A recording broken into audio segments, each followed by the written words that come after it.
At long last, the identity of the police officer who shot Michael Brown in Ferguson just a week ago has been released. Captain Thomas Jackson has released that information. We have a couple of video clips from his press conference. Here's the first where he identifies that police officer. The officer that was involved in the shooting of Michael Brown was Darren Wilson. He's been a police officer for 6 years, has had no disciplinary action taken against him. He was treated for injuries which occurred on Saturday. So there, the identity of the police officer. That was not, however, the only piece of information that has been added to the discussion around the death of Michael Brown. What's up, Ben? I just want to make a small point that just that little line in there, and we get to this story, is mainly we're going to focus on this, I think, in the second hour. That's why you need to watch the whole show today. When he said no disciplinary action taken. Yeah. They don't have any idea what disciplinary action we're taking. They don't keep files on disciplinary action. They don't do anything. Yeah. Everybody he could have had 35 disciplinary complaints, and there's a good chance the chief would literally not know. What? What do you mean they don't keep records? So no, let's be clear. So the first 2 years that Wilson was a police officer, they theoretically kept records, but they kept them based on files of the particular case. They didn't keep it based on the police officers, right? So if you want to look up, hey, how many times has Jimmy Dore pummeled a guy? The answer is, I don't know. You'd have to go through every single police case file we have, which you're not going to be able to do. That's done on purpose. So you can't find the number of times they've assaulted civilians. Yeah. So we have the identity of the police officer, Darren Wilson. We also found out about what Michael Brown had allegedly been up to before he was shot and killed by the police. Details have now been released on a strong-armed robbery that he had been involved in. Here is Thomas Jackson speaking about that. At 11:51, there was a 911 call from a convenience store nearby, not this one. At 11:52, dispatch gave a description of a robbery suspect over the radio. A different officer arrived at the store where the strong-arm robbery occurred. A further description, more detailed, was given over the radio and stated the officer was walking toward, or the suspect was walking toward Quick Trip. Our officer left the sick call. He encountered the Michael Brown. I'm sorry. Black guy's names, they're all the babies. Really? Yeah. This is how you get lost. You don't know who the kid is that's dead? Michael Brown. At 12:01 p.m. No, just skip that. Our officer encountered Michael Brown on Canfield Drive. At 12:01, and by 12:04 he was dead. A second officer arrived on the scene immediately following the shooting, and at 12:05, a supervisor was dispatched to the scene. Now, from that clip that you just saw, it seems like there's some sort of connection between those two parts of the story. We'll get to that connection or lack thereof soon. But first, we do have the actual surveillance footage from where the alleged robbery took place. The Quick Trip. So that appears to be Michael Brown. That's what the officers are saying in the red hat. And right now he's not doing anything, but you'll see he'll reach in and take some cigars. And the other guy whose face is not blurred out is the witness that we've heard from before. And Dorian. Yes, Dorian Johnson. And so what you're going to see in a second is he's going to try to walk out with them. And you can see now the clerk has come out and he's trying to stop him. He's telling him you can't walk out with those. That's what it appears, obviously, on the video. You can make your own assumptions. There's no audio. And then he pushes him there and then clearly intimidates him here. So that's what they call a strong arm robbery. And at first, I thought I was like, did they make that word up? We literally looked up to see, because it has the word arms in it, so it makes it sound like that it was an armed robbery, right? Right. I don't know how often they use it, but it was a really linguistic stroke of genius to call it a strong-arm robbery. But it is a real thing. It's a real thing, and police use it. I don't know whether all departments use it or whatever, but I'm familiar with it. Yeah, well, here's the actual definition, and it does seem to fit. If that was Michael Brown, what we saw in the surveillance footage. Or whoever it was. Exactly. The definition is the use, or there's a quote I should say from the St. Louis County prosecutor, says the use of physical force in a robbery. If someone is stealing and another person makes an attempt to stop them and then physical force is used to complete the act, that is strong arm robbery. I would assume that the push qualifies in that context. Of course, now that's not a quote from the law. That's a prosecutor responding to, and he knows why I he's looked being at multiple asked. definitions, though, and it does seem I got to it. fit. I got it. There was some sort of force, except you did not have any sort of deadly weapon. We should just get it out of the way. Like that was, if first of all, everybody either who saw the body that day or knows Michael Brown, that's either him or it wasn't. I imagine that it's going to turn out. There's a good chance it's going to turn out. It was. I mean, if he was he wearing a red and black baseball cap and a gray T-shirt? When he was shot, and that was strong arm robbery. That was a robbery, and he shoved the clerk, and then the guy went to stop him again, and then he, as you said, Cenk, correctly, he clearly intimidates him, and that's a crime, and then they should arrest him. Yeah. Those were Swisher Street cigars, by the way, valued at less than $50, just to put it in context. So now, still a robbery. Yeah, it doesn't excuse it. It also doesn't excuse the other thing that happened there where he was executed. Right. Yeah. Now, arguably as important. Yeah. And so, and by the way, now of course the demons will be unleashed in the conservative circles. You see, we knew it, a black thug, that's how they are. They might not even use the word black thug, is a word that they will use. They are, I looked into it actually. Front page Fox News, it's all just about the robbery, and Drudge Report just has a picture of Michael Brown giving a finger to the camera. Okay, here we go, okay. So now, when I went to college, I knew about 50 white guys that had gone into grocery stores and taken stuff that wasn't theirs. They just shoplifted. There was a conversation here at the Young Turks, I don't know, a few days ago, maybe it was last Friday, but within the last week, perhaps this week, between two white employees of the Young Turks and how they steal stuff from grocery stores. Yeah, I think I might have been one of those guys. Right. So now, I'm a law-abiding citizen. I steal stuff all the time. Look, you shouldn't do it. It's wrong. It's wrong. And I would say to the guy, I knew one of the guys, I would say it back in college, what are you doing, dude? What do you do? This is so stupid, right?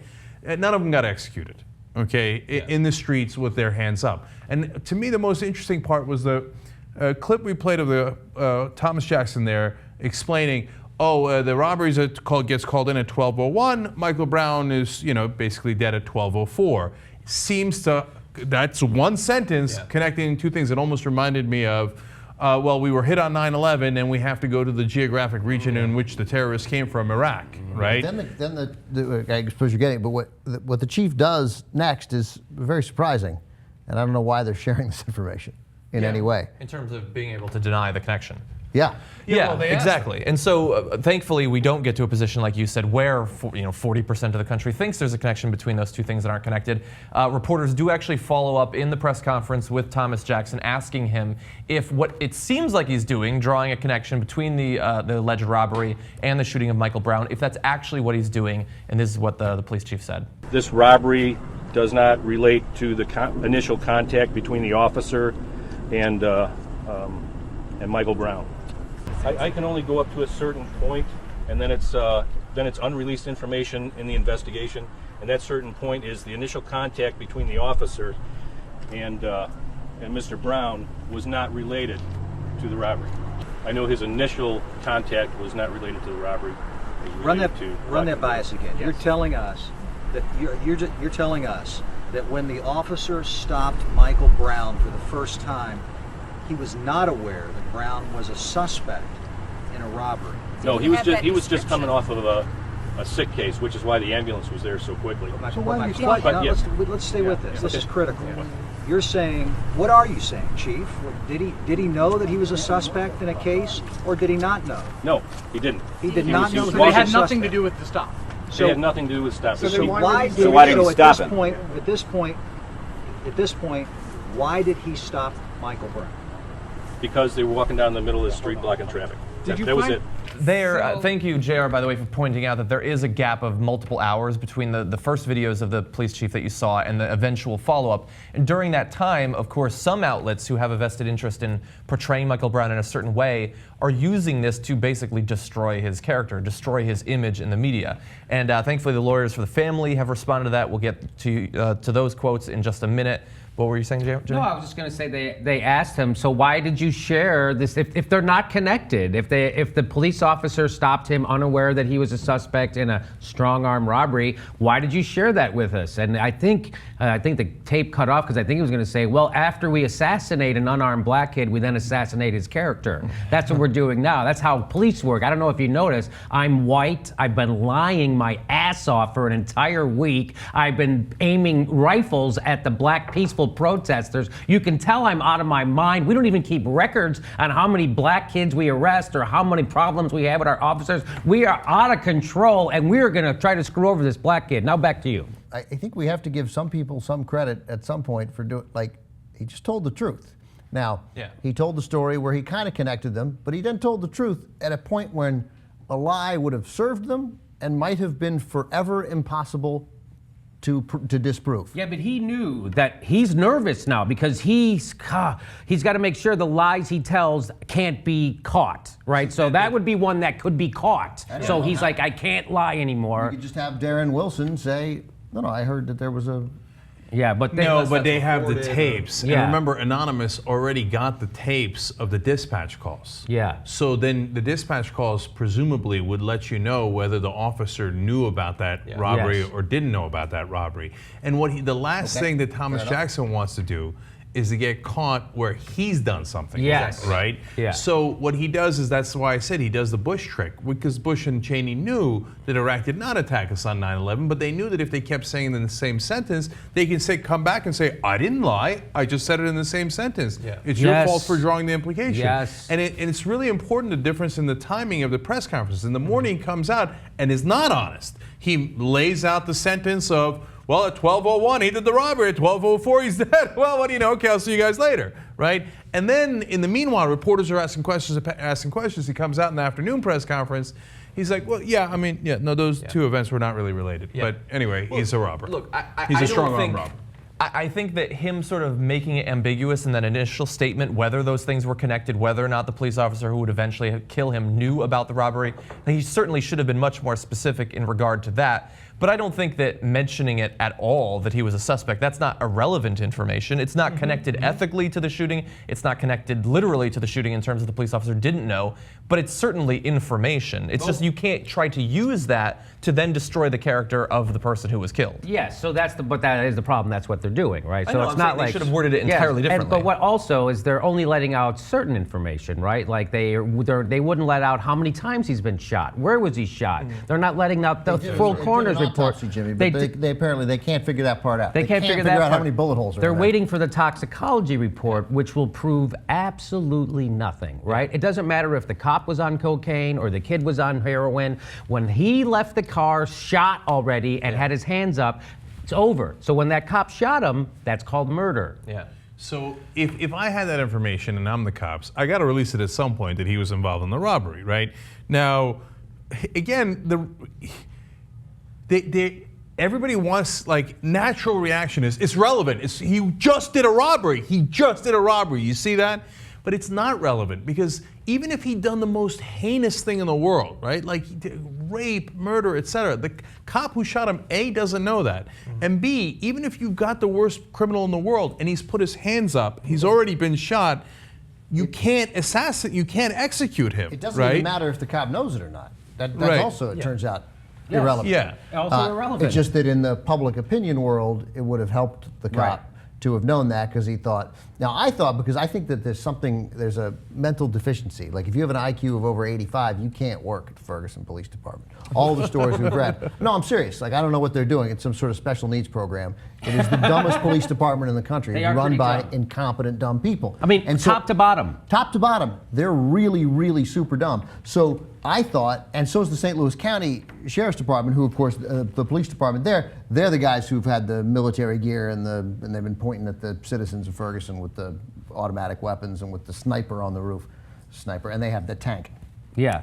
But I thought it would fit in with what I believe about the simple nature of the Ferguson Police Department if he had confused strong-armed robbery with robbery, because he's one of the 10 dumbest cops in the country. You have to be, otherwise you don't get hired in Ferguson. So I thought all that would help, would explain at least the case. Now, but of course, like, they're not related, but they're not related, like, legally or ethically in the kind of conversation that we want to have. But from a news gathering point of view, It's still information. it's vital information. It's interesting information, and it's new information. Yeah. So- Now, really fast, I want to get to the statement from the family responding to what they see as an attempted character assassination of Michael Brown. This was released today by their lawyers. It says, Michael Brown's family is beyond outraged at the devious way the police chief has chosen to disseminate piecemeal information in a manner intended to assassinate the character of their son following such a brutal assassination of his person in broad daylight. There is nothing based on the facts that have been placed before us that can justify the execution-style murder of their child by this police officer as he held his hands up, which is a universal sign of surrender. The police strategy of attempting to blame the victim will not divert our attention from being focused on the autopsy, ballistics report, and the trajectory of the bullets that caused Michael's death, and will demonstrate to the world this brutal execution of an unarmed teenager. They have, on the other hand, hired someone who knows what he's doing. Yeah. Yeah. So what the cops should have done with the information is a good question, and I think I have an answer, which is to release the information as soon as you reasonably have it. Not like you rush out with it, but like, hey guys, we sure this is what happened, right? All right, then let's go ahead and release this information. Like, you know how many times Michael Brown was shot. You know it. You know where he was shot, right? Where in the body he was shot. Now you have this information. Whenever you have it, you should release it. Otherwise, what you're doing is a media campaign for a purpose. Yeah. And so the purpose of releasing this information in this order is to curry favor in the press for the officer who did the shooting.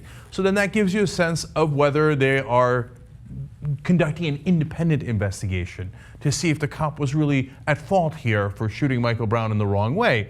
Now, if they were doing that, you might not want to manipulate the way that you release the information. Oh, did you guys know this guy's a strong-arm robber? And then a couple of weeks later, oh, we got the irrelevant toxicology report, and plus we shot him in the head. Yeah. Right? And we don't know right now where they shot him because they won't release the information even though they clearly have it. Although his That's friend- propaganda.